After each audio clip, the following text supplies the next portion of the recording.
Good afternoon. Today I'm going to get you started on section 6.6. We had talked about 6.5, and I'm just going to do a quick review on that. In section 6.5, what we had really talked about is just how we can parallel the XY coordinate system made up of real numbers to what's called the complex number system. And the idea is that we could locate any position or point on an XY coordinate system using an ordered pair. As an example here, 5, 3. We've gone 5 to the right on the x-axis. We've gone up 3 on the y-axis. So we call that location 5, 3. All right, it's a way to express a position or a place on an XY coordinate system in the real numbers. And of course, we can go any direction you want. We could have gone 2 left and 4 down and found this position, and we would describe it as -2, -4. Now we can do exactly the same thing, and this is what we did in section 5, paralleling all of that kind of position idea on what's called the complex number system. So once again, we can locate positions, but this time in terms of real numbers, like if I travel 3 to the left and then I travel 4 up, this position would be then related to the number -3 plus 4i, which of course to us looks like a regular, ordinary, normal complex number. Let me throw one more on here just for a little practice. So if I were to travel 6 to the right, 1, 2, 3, 4, 5, 6, and we go down, 2, right? We would have gone 6 to the right on the real number axis, down 2 on the imaginary axis. So this position, this place, this location would then be 6 minus 2i. Okay, that's what we talked about in section 5. Well, that's fine, no problem. All of those problems that we did in section 5, our problems were all done in what was called rectangular form, or what our book also calls standard form. And the reason it's called rectangular or standard form is to get to these locations, we always travel 90 degrees to each other. We travel left or right, and then we travel up or down. And so if I change colors here, to get to 5, 3 above, I traveled right and then up. So I'm always traveling perpendicular to from one direction to the other. Or of course it could have gone the other way, it could have gone up, then side to side, getting to that same point, we create the rectangle. And of course, same thing with imaginary numbers. To get to that 6 minus 2i, I travel 6 to the right and then 2 straight down, so it's perpendicular, or it could have gone 2 down, then 6 to the right. Anyway, those are all called rectangular or standard form. But as we learned back in section 3, we have another way to express positions. And that second way to express positions, let me change back to green, is to use what's called polar form. And when we were in the XY coordinate system, so XY coordinate system, polar form was then an angle. So let's just, for the heck of it, swing out a 150-degree angle. And then we went out a distance or magnitude. Let's just say we went out 14 or something like that. Okay, and we could express that position where we ended up, very similar to how we express the vector in standard position. We would have expressed this as the magnitude, angled brackets, and then the cosine of the angle, comma, sine of the angle. Okay, and so that was called polar form. Well, just like 6.5, we can do exactly the same thing in the complex plane. So in the system that uses real numbers on the horizontal, imaginary numbers on the vertical, all right, we could do polar form again. So we could get to any position anywhere you want on a picture, like this one right here, by swinging out an angle and going out a distance. Let's just make up a couple of numbers so we have something as kind of as an example. What if that was a 210-degree angle and we went out a distance of 28 or something? Okay? We've located a position by using an angle and a distance or magnitude. So again, think vector, all right?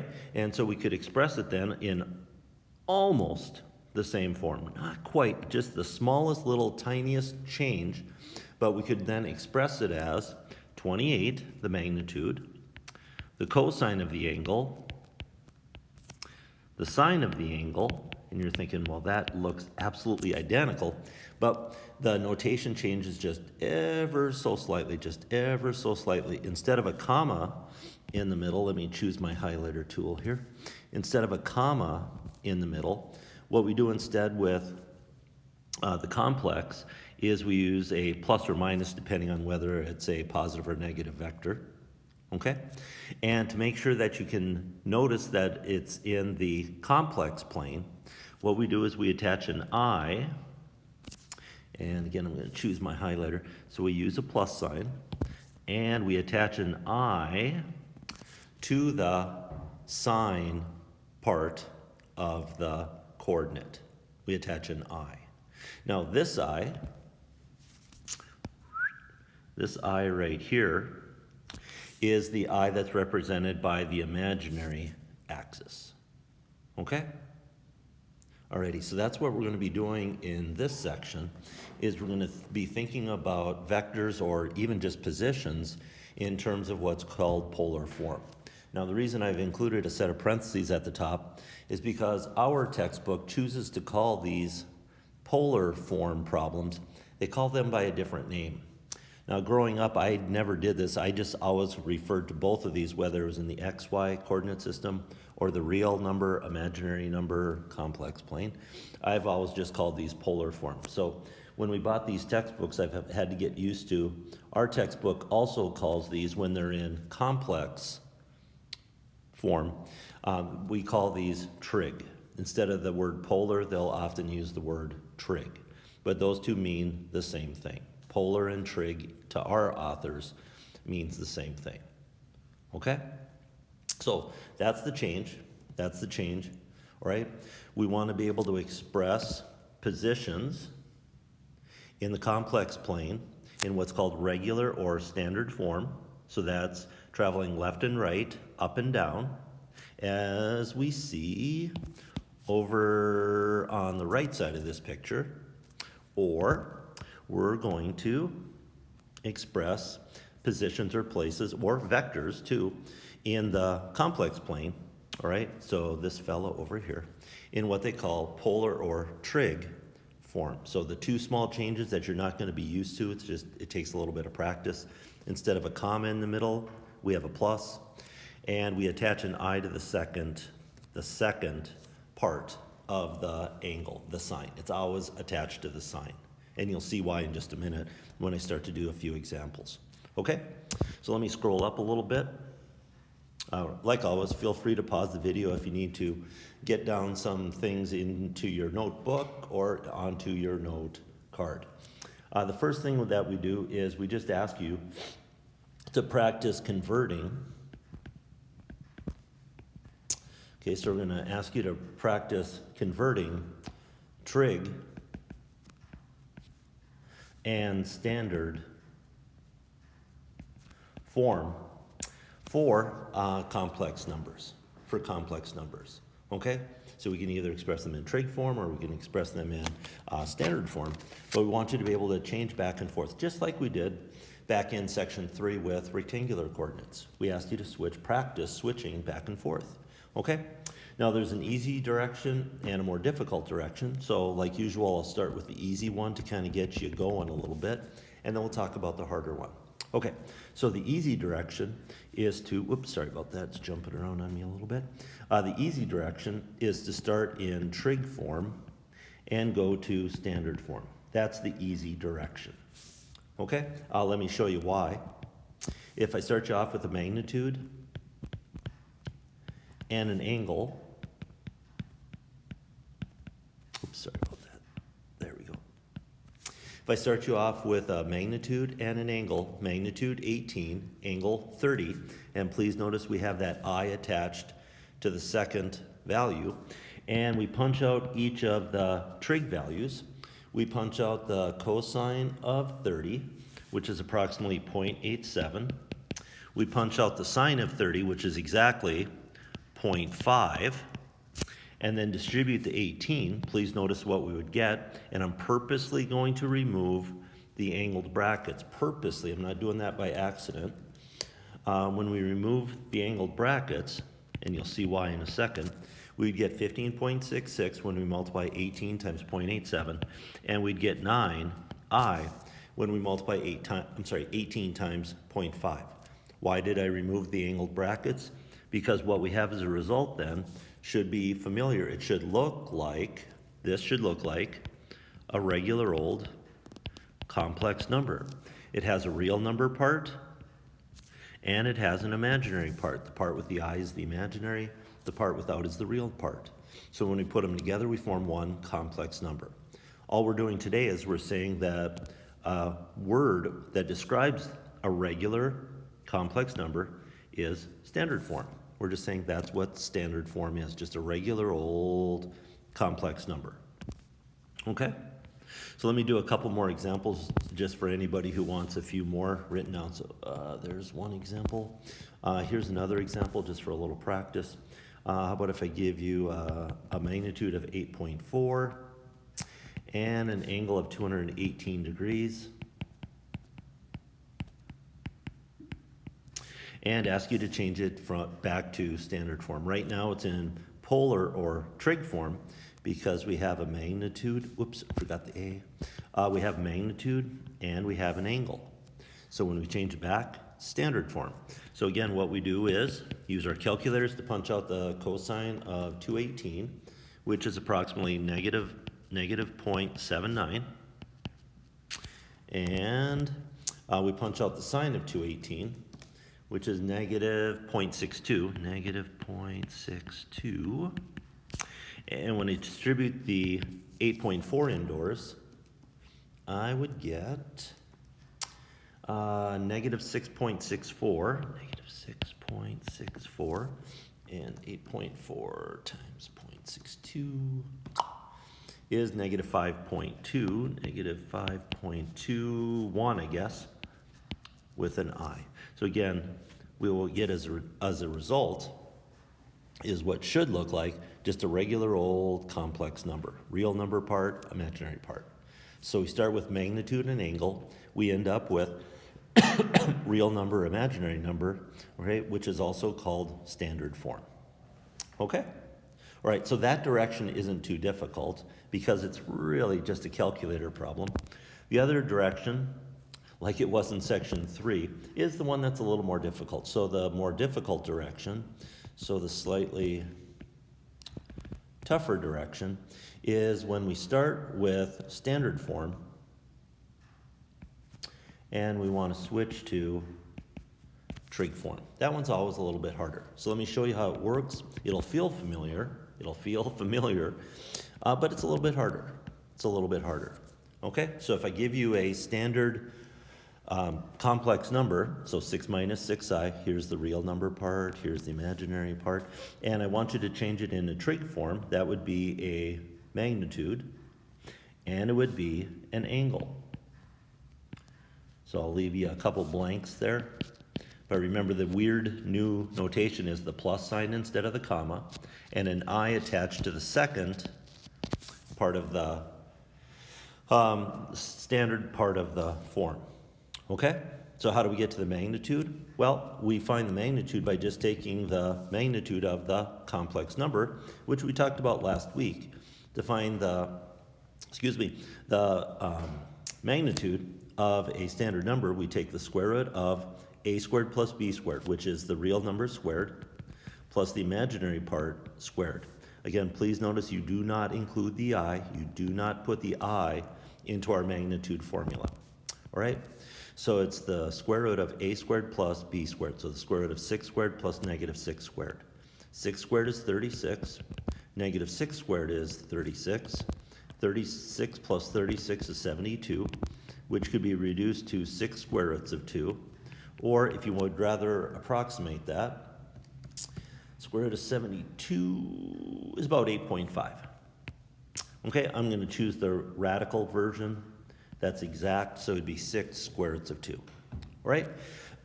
And then we get the angle, and we always will find the angle. Again, I hope this feels familiar from back in section 3. We find the angle by using the tangent, because tangent used to be, back in section 3, equal to y divided by x. Now we're just going to have a slight adjustment. Now we're going to use instead the b value divided by the a value. So in this case, that's 6 over 6. And of course, you guys notice I purposely left off the minus attached to the top 6 because we want to get the reference angle. So then we take the inverse tangent. So I'll have the inverse tangent of 6 over 6, or if you prefer, the inverse tangent of 1. And what we get is an angle of 45 degrees. Okay? But that's, again, a reference angle. What we need is the standard position angle, so we have to make sure we understand what quadrant we're in. And when the r is positive, let me choose my little arrow tool here. When the r is positive and the I is negative, that means we've traveled to the right. Whoops, let me choose the pencil. We've traveled to the right and we've traveled down, which puts us into quadrant 4. So our 45-degree reference angle then would give us an angle in standard position of 315 degrees. 315 degrees. Okay? And let me box that up so everybody's clear.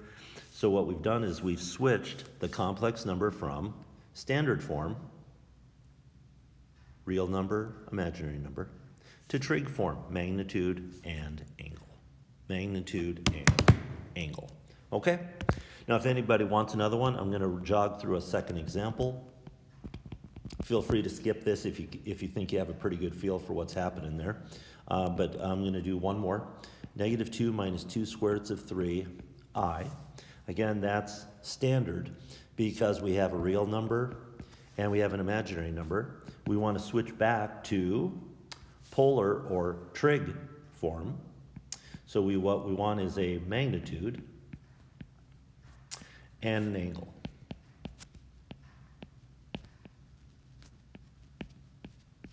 Okay? So switch back to a magnitude and angle. Again, we get the magnitude of the vector by taking the square root of a squared plus b squared. Dig out a calculator to help out if you need to. -2 squared is 4. -2 squared roots of 3 squared is 12. 4 plus 12 is 16. And the square root of 16 is 4. So the magnitude of that vector is 4. Then to get the angle, we start with tangent. And again, I'll write it down. Tangent was, back in section 3, equal to y divided by x. We're adjusting that to b over a because we're in the complex plane. And so our b value here is 2 square roots of 3. And our a value is 2. Again, purposely leaving off the 2 negatives because we just want to figure out what the reference angle is. So when we take the inverse tangent of both sides, theta will be equal to the inverse tangent of 2 square roots of 3 over 2. And you might recognize that, especially if you canceled out the 2's. But just to make sure, we could punch it out on our calculator. And what we will find is that we get a reference angle. Remember, this is a reference angle of 60 degrees. You then have to place that in the correct quadrant. And when the r value, the real number, is negative, and the imaginary number is negative, that means we have to go left and down, and that puts us into quadrant number 3. So the 60-degree reference angle in quadrant 3 gets us a standard position angle of 240 degrees. And I'll box this up once again just to make sure everybody's clear. So there is our complex number in polar form, or trig form. I keep using the other word for it. Remember, polar and trig mean exactly the same thing. They mean exactly the same thing. Okay? Alrighty.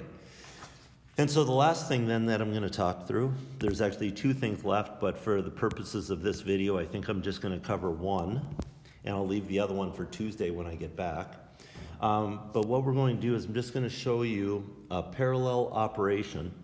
Last Friday, I showed you the parallel between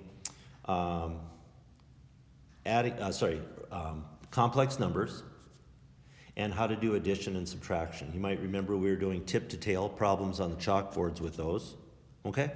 Well, today we're just going to switch the operation from adding and subtracting to multiplication. Okay? And so instead of adding and subtracting complex numbers, we're going to be multiplying complex numbers. And then the one thing I'm leaving off of this video that I'll save for tomorrow is dividing complex numbers. Okay? But first the multiplying. And I'm going to first review kind of the old way to do the multiplication of complex numbers.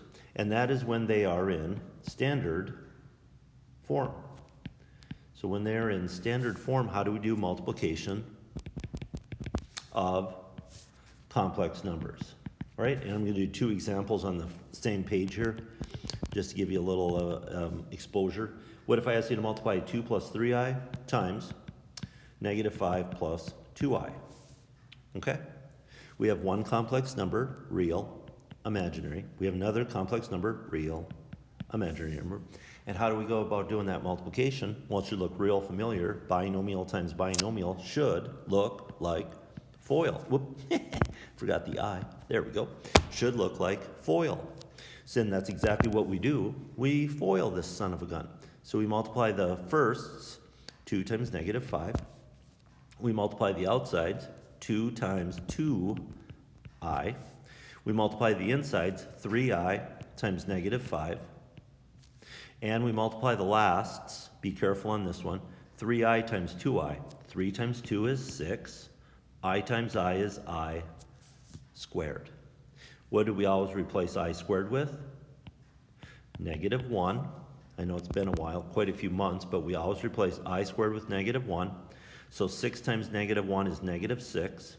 Negative 6 and negative 10 is negative 16. And then 4i minus 15i is negative 11i. And so we can multiply complex numbers together that are in standard form just simply using FOIL. Just simply using FOIL. Here's a second example if anybody would want it. 6 minus 5i times 1 plus 3i.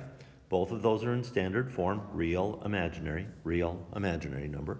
And if we're going to multiply them together, it's just once again a FOIL. So it's the firsts, 6 times 1. The outsides, 6 times 3i. The insides, negative 5i times 1. And the lasts, negative 5i times positive 3i. Again, be careful on that one. Negative 5 times 3 is negative 15, and I times I is I squared. The I squared again gets replaced with negative 1, so negative 15 times negative 1 is positive 15, and 15 plus 6 is 21. And then the O and the I part of FOIL, 18i minus 5i is positive 13i. And that's how we did multiplication of complex numbers back in chapter 2. Back in algebra 2, that's how we've done it. Okay? When they're in standard form.